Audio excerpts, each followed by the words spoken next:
الكريم اما بعد اعوذ باللہ من الشیطان الرجیم بسم اللہ الرحمن الرحیم ولا تؤتوا السفهاء اموالكم التي جعل الله لكم قياما وارزقوهم فيها واكسوهم وقولوا لهم قولا معروفا، اور اپنا مال کم عقلوں کے حوالے نہ کرو جسے اللہ نے تمہارا ذریعہ معاش بنایا ہے، اور اس میں سے ان کے کھانے اور پہننے کا انتظام کرتے رہو اور ان سے نرم لہجہ میں بات کرتے رہو۔ آیت کریمہ کے اندر میں سفہا کا جو لفظ استعمال کیا گیا ہے، تو سفہا سے مراد کون لوگ ہیں؟ اس میں علماء کرام کی 3 رائے ہیں۔ پہلی رائے یہ ہے کہ ان سے مراد کم عقل اور نابالغ ایتام ہیں، یعنی کہ یتیم ہیں۔ ان کے ولیوں کو اس بات سے منع کیا گیا ہے کہ جو یتیموں کا مال ہے ان کے حوالے نہ کریں، بئی صورت کہ وہ شعور کی حد تک کو نہ پہنچ گیا، اس لیے کہ وہ اپنی ناسمجھی اور کم عقلی کی وجہ سے جو مال ہے، جو وراثت میں اس کو حاصل ہوا ہے، اسے ضائع کر دیں گے۔ اور مال کی نسبت اولیاء کی طرف اس لیے کی گئی ہے تاکہ انہیں احساس دلایا جائے کہ ان کے رشتہ دار یعنی یتیموں کا مال انہی کا مال ہے، اور اس کی حفاظت پر ان کے مال کی یعنی اپنے مال پر اس کی حفاظت ان پر اپنے مال کی حفاظت کی طرح واجب ہے۔ یعنی جس طریقے سے یتیم کا جو ولی ہے، تو ولی جو اپنے مال کی حفاظت جس طریقے سے کرتا ہے، بعین ہی یتیم کے مال کی ذمہ داری اگر آپ کو سونپی گئی ہے تو یتیم کے مال کی بھی حفاظت اسی طریقے سے آپ کو کرنا واجب ہے۔ دوسری رائے یہ ہے کہ ان سے مراد عورتیں اور بچے ہیں۔ اللہ تعالیٰ اپنا مال عورتوں اور بچوں کو دینے سے منع فرمایا ہے، اس لیے کہ آدمی اپنا مال انہیں دے کر کے خود اس کا محتاج بن جاتا ہے اور اپنے بچوں کا، اپنی عورتوں کا منہ تکتا رہتا ہے، اور انہی کے لیے سفہا کا لفظ اللہ تعالیٰ نے استعمال کیا ہے۔ اور اس بات میں اس آیت کریمہ میں اس طرف اشارہ کیا گیا ہے کہ وہ اپنی کم عقلی کی وجہ سے مال کی حفاظت نہیں کر پائیں گے بلکہ مال کو ضائع کر دیں گے۔ تیسری رائے یہ ہے کہ ان سے مراد ہر وہ آدمی ہے جس کے پاس مال کی حفاظت کے لیے کافی عقل موجود نہ ہو، یعنی اتنی عقل اس کے پاس نہ ہو جو وہ اپنے مال کی حفاظت کو صحیح طریقے سے کر سکتا ہو اور اس کا استعمال صحیح طور پر کر سکتا ہو۔ اس رائے کے مطابق آیت کا حکم عورتوں، بچوں، یتیموں اور تمام لوگوں کو شامل ہو گیا۔ یعنی آیت کریمہ میں جو سفہا ہے، اس سے مراد ہر وہ آدمی ہے جس کے پاس مال موجود ہے لیکن شعور نہیں ہے۔ ان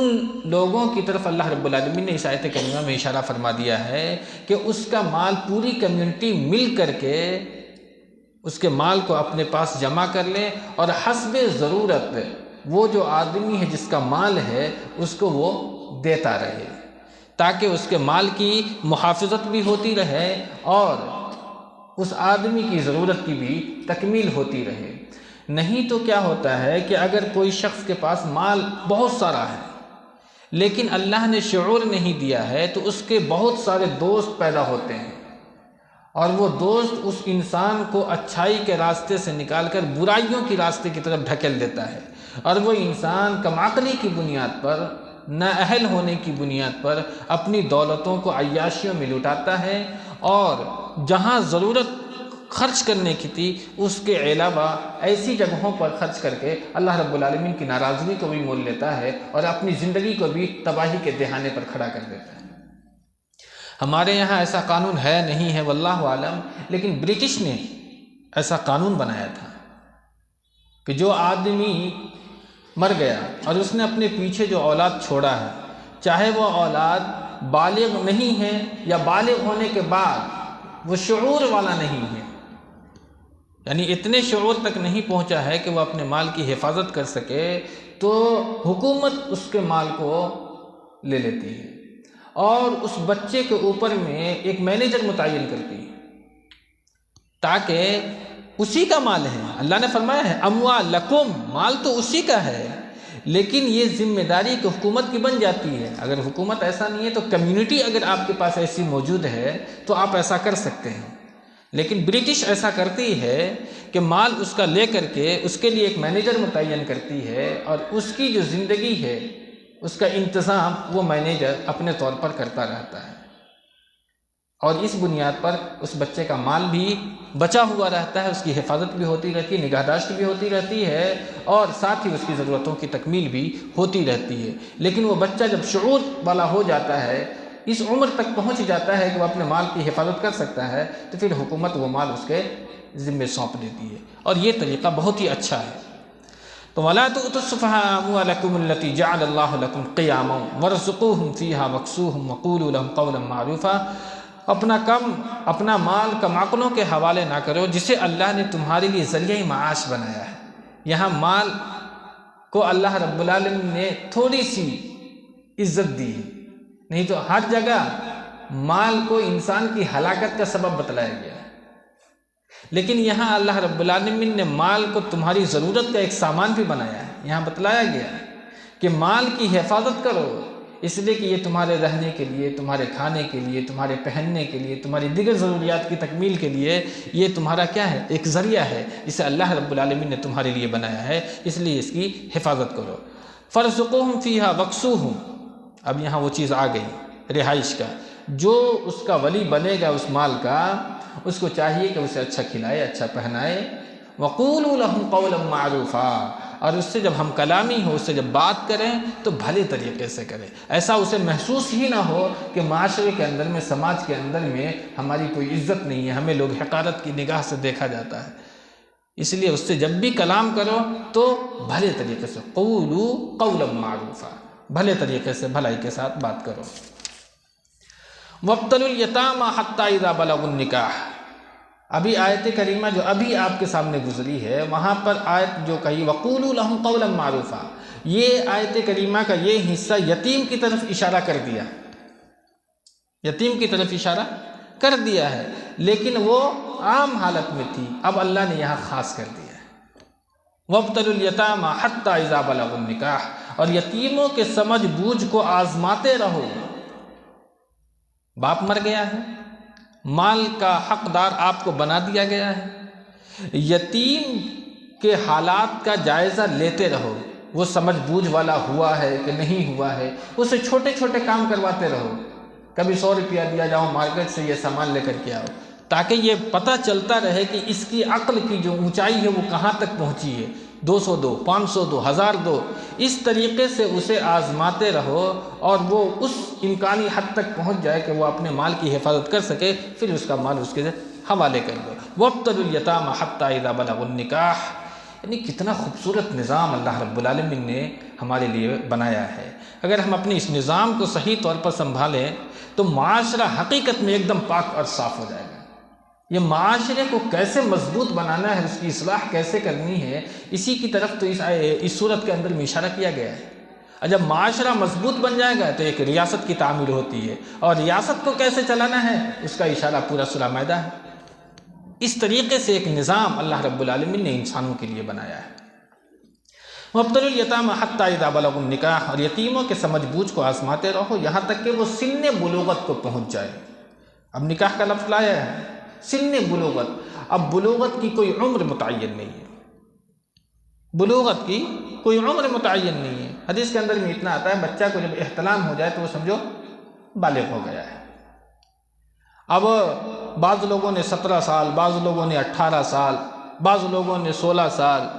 امام ابو حنیفہ نے بچے کی بلوغت کی عمر 15 سال یہ متعین کی ہے، لیکن اصل جو بلوغت کی عمر ہے، بچہ اگر محتلم ہو جاتا ہے، احتلام اس کو آنے لگا تو وہ بالغ ہو گیا ہے، یہ اصل پہچان ہے جو حدیث کے اندر میں مذکور ہے۔ لیکن بالغ ہونے کے بعد بھی اگر اس بچے کے اندر میں سمجھداری نہیں آئی ہے، تب بھی مال کا جو ولی ہے یتیم کا، وہ مال اس کے سپرد نہ کرے، اس لیے کہ اس کے بہک جانے کا یہ خدشہ پیدا رہے گا اور وہ اپنے مال کو یوں ہی لوٹاتا رہے گا۔ وابتلوا الیتامى حتى اذا بلغوا النکاح، یتیموں کے سمجھ بوجھ کو آزماتے رہو یہاں تک کہ وہ سن بلوغت کو پہنچ جائے، اگر تمہیں ان کی ہوش مندی کی طرف سے اطمینان ہو جائے، فَإِنْ آنَسْتُم مِّنْهُمْ رُشْدًا، اگر تم مطمئن ہو جاؤ کہ ہاں یہ بچہ اب عقل مند ہو گیا ہے، چالاک ہو گیا ہے، اپنی حفاظت خود کر سکتا ہے، تو اللہ فرماتا ہے کہ ان کا مال اس کے حوالے کر دو۔ فادفعوا الیہم اموالہم ولا تأکلوها اسرافا وبدارا ان یکبروا، اور فضول خرچی کر کے ان کے بڑے ہونے سے پہلے جلدی کر کے اسے نہ کھاؤ۔ یہاں اس سے پہلے بھی جو آیت کریمہ آئی تھی وہاں اللہ نے اشارہ کیا تھا ولا تتبدلوا الخبیث بالطیب، یتیم کا مال اگر تمہارے سپرد کر دیا گیا ہے تو کہیں ایسا نہ ہو کہ تم خبیث اور گندی چیز کو اس کے مال میں شامل کر دو اور اس کی اچھی چیز کو لے لو، پاکیزہ چیز کو لے لو۔ یہاں اللہ رب العالمین نے فرمایا کہ اگر یتیم کا مال تمہارے پاس موجود ہے تو کہیں تمہارے دل کے اندر میں یہ خدشہ نہ ہو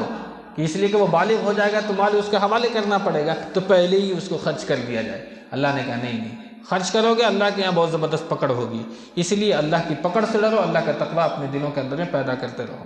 وَلَا تَأْكُلُوهَا إِسْرَافًا وَبِدَارًا أَن يَكْبَرُوا وَمَنْ كَانَ غَنِيًّا فَلْيَسْتَعْفِفْ وَمَنْ كَانَ فَقِيرًا فَلْيَأْكُلْ بِالْمَعْرُوفِ۔ اب ایک چیز یہ بہت ہی اہم ہے، وہ کیا ہے کہ یتیم کی جو کفالت کر رہا ہے، اس کی جو دیکھ بریک کر رہا ہے، اس کی نگہداشت کرتا ہے، اس کی ہر ضرورتوں کی تکمیل کے لیے اپنے آپ کو کھڑا رکھتا ہے، تو بھائی اس کا بھی کچھ حصہ موجود ہے یا نہیں ہے؟ تو وہ قانون اسلامی ہو یا غیر اسلامی، جو آدمی کسی کی کفالت کر رہا ہے اس کا قانونی حق ایک موجود ہوتا ہے، اس کا ایک دائرہ بنا ہوا ہوتا ہے۔ اب اس دائرہ کو استعمال کیسے کرنا ہے یہ تمہارے اوپر ہوتا ہے۔ مثال کے طور پر اس سے پہلے بھی ایک سوال آیا تھا، وہ یہی تھا، انسان کو طلاق دینا حق ہے، تم نے کسی عورت کو طلاق دے دیا،